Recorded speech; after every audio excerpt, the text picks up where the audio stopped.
Oh god, they've ruined it. They've ruined Tokyo Mirage Sessions. They've localised it to oblivion for Western tastes. Tokyo Minaj Sessions.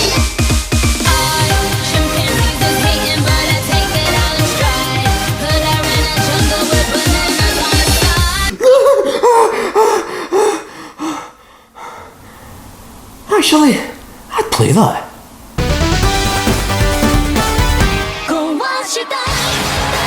Tokyo Mirage Sessions then is a mashup between occult JRPG series Shin Megami Tensei and Nintendo's massive strategy series Fire Emblem. I think it's fair to say that when word of a crossover was announced, nobody, and I mean nobody, could have imagined that this is how it turned out. This is a JRPG shot through with Tokyo idol culture, tokusatsu TV shows, high school melodrama and only a few passing references to both series that inspired it. It's more like the Persona series, Sailor Moon and Hatsune Miku decided to get together and have a massive Dayglow party. And let me tell you folks, I'm down with that, and you should be too. The shtick is that you're a group of showbiz wannabes by day and demon hunting superheroes by night, or at least whenever the baddies show up to turn Tokyo into a demon's playground. You've got your main character who's a jack of all trades, his pal Tsukuba who dreams of being an idol, and a whole cast of colourful characters besides. Like the Persona games, you get to really love the characters, and while everyone will have a different favourite, I've got to admit that showbiz trainer Barry Goodman is the king of my heart. Barry Goodman! The game just has a massive sense of style about it. The cutscenes are brilliant, the cast are beautifully drawn, the fights all take place in a Japanese pop concert complete with fans cheering you on, and even the menus are so nice that pressing the pause button to get into them isn't a chore. Honestly, I've never played a game with nicer menus. But all that means bugger all if the game doesn't play very well, does it?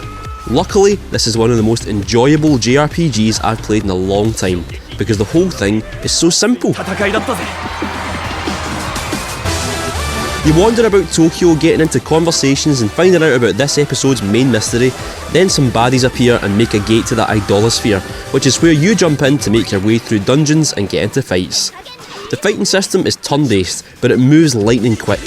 Every enemy has a weakness of some sort, and if you exploit their weakness, by using fire magic for example, you can automatically get multiple attacks from the rest of your team to finish them off in the blink of an eye. That's not to say the fights are easy, mind. Your characters have weaknesses too, and the bosses won't shy away from exploiting them.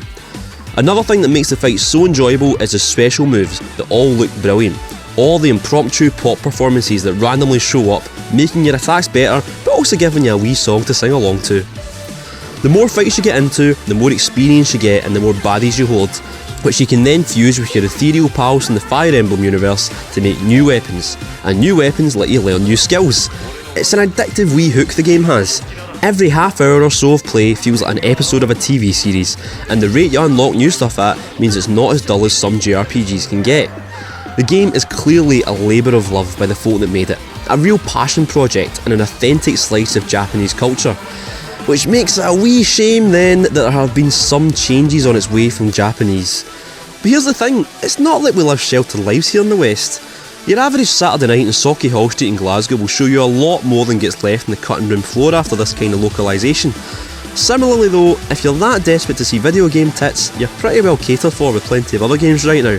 That's if you can look past the god that is Barry Goodman. Oh, he's just a good man. Look, don't let these localisation issues hold you back from what is a fantastic JRPG.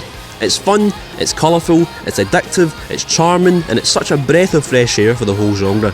Despite being a mashup of two well-known series, Tokyo Minaj Sessions ends up being a game all of its own making.